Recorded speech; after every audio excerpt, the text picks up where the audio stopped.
What's up guys, welcome to another video. Today we're going to be talking all about Premiere Pro 2020 and how to edit faster in Premiere Pro in the year 2020.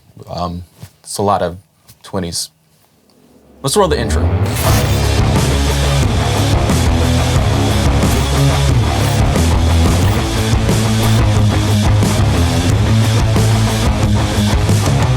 Hey, thanks again for watching. Again, my name is Anthony and I make videos that I hope will teach and inspire you to make better videos. If that's something that you're into, make sure to subscribe to this channel and hit that bell icon so that you're notified every time I upload.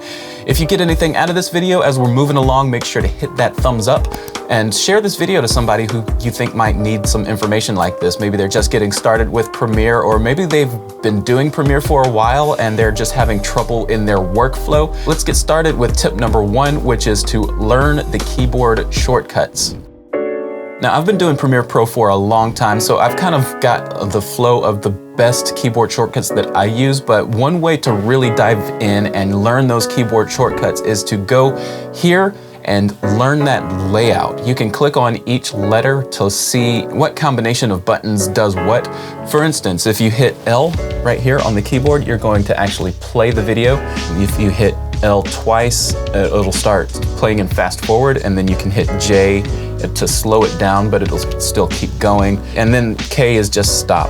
All right guys, so I'm sitting here editing and I thought this would be a great time to interject into this video some of my favorite keyboard shortcuts. I'm editing this video and realized that I'm using a lot of these keyboard shortcuts and I didn't tell you about them. So I'm gonna just throw them in real quick. These audio transitions really help the video not click whenever it cuts to another video. The way I do that is just I'll click on the transition point right there, hit Shift Command D, which adds the default transition to the audio side only. I went into my settings and made my default transition only 2 frames long, and that's why it only does this short one. Command Shift D does it just for audio, and that saves my life on a ton of stuff. Also, Command K puts a cut right wherever your playhead is. Command K, whatever video or section is highlighted, it will put a cut on that. And if you want to cut the entire thing, Command Shift K cuts that entire section of playhead. Here's a really cool one that saves me a bunch of time on everything that I'm using. I can select all of this and I can just hit delete to delete that whole section that's highlighted, and it's gone from my timeline. But if I undo that and select it again, and now I hit Option Delete, then it actually does what's called a ripple delete and deletes it out of my timeline, but also takes everything that was there and buds it right back up to each other. Anyway, thought I'd let you guys know some of my favorite edits to really speed up my workflow in this moment. I'm gonna add this to the video and hopefully be able to get this video out today still. So right now it is 12:11. Been working on this for about an hour. Also watched Peter McKinnon's video that just dropped, The Lost Channel. Super good watch. If you haven't seen it already, you should watch it after this one. Really good. I give it a thumbs up. So practice using those keyboard shortcuts. It might actually add time in the beginning, but eventually in your workflow, it'll help you speed your workflow up. Tip number 2, and this is a tip for 2020, is to maximize your hardware. Now, Premiere Pro 2020 has an update where you can actually use the graphics processor to render your videos, and it actually helps with playback too. So if you've been having issues with your playback, just go up to your settings and make sure you've got hardware enabled playback on. And that will actually help your workflow, because if you've ever been editing and that video becomes really choppy, it becomes really hard to look at and hard to see. So for me, that actually slows me down, because if I'm looking at a video that's choppy, then I usually want to render it and then go back and look at it clean. So not having to deal with that issue all the time, it still does happen, but not having to deal with it all the time on everything is a real time saver. Number 3 is use proxies. If you've ever dealt with H.265 footage from like a Mavic drone or something like that, then you know how heavy those processings are. Even just HD footage sometimes can do what I was just talking about and skip and jump and stuff like that.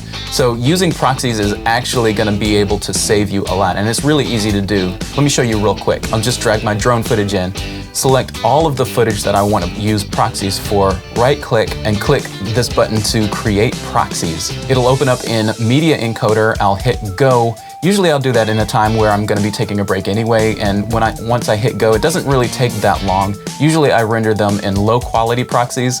I really don't mind having to look at low quality images if that means that my playback will be smooth. I'm watching it on a small quarter-sized screen anyway, so having the footage be smaller sized Proxies doesn't really make a difference until I go to full screen. Does that make sense? I hope that makes sense to you guys. Usually the Proxies don't take me too long to do. It is another step in your workflow, but if you're having trouble with playback on these H.265 footage or 4K footage even, or even 6K, 8K footage, make those Proxies, make those low-res Proxies, and you'll be good as gold in your editing time. Tip number 4, and it actually has something to do with tip number 1, which is the keyboard shortcuts.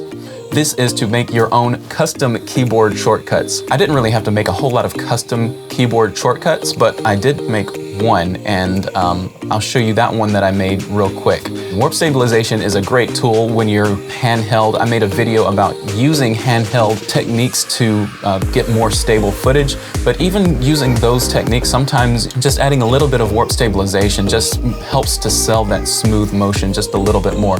But if you use speed ramping, then you can't put warp stabilization on that footage.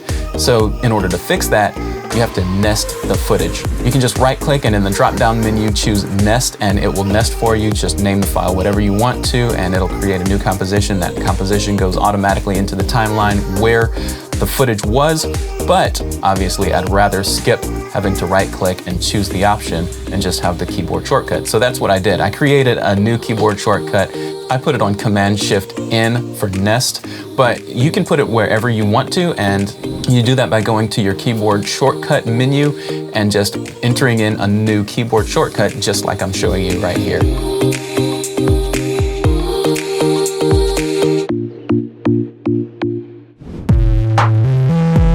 Tip number 5 is to use the media browser.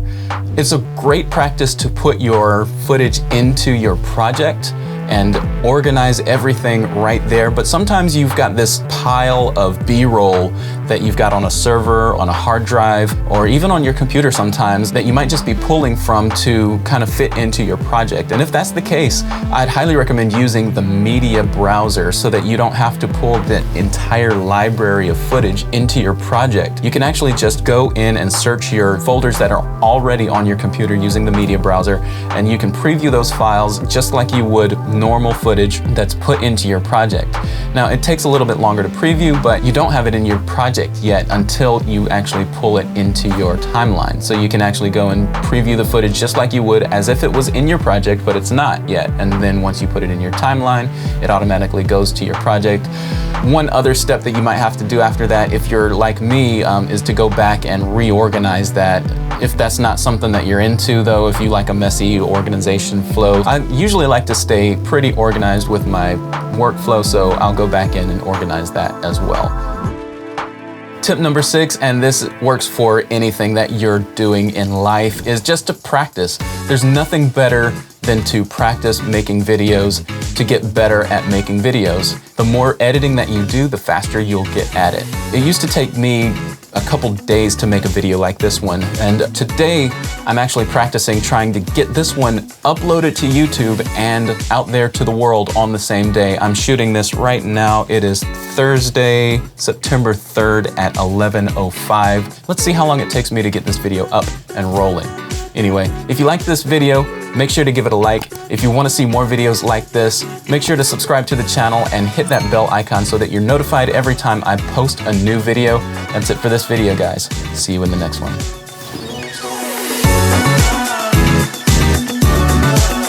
All right, it is 2:59, finished before 3 p.m. I think that's a pretty quick edit for the type of video that this is. Anyway, now I gotta get the thumbnail up, gotta do the SEO in YouTube, so there's still a lot to do, but the editing side of it's done.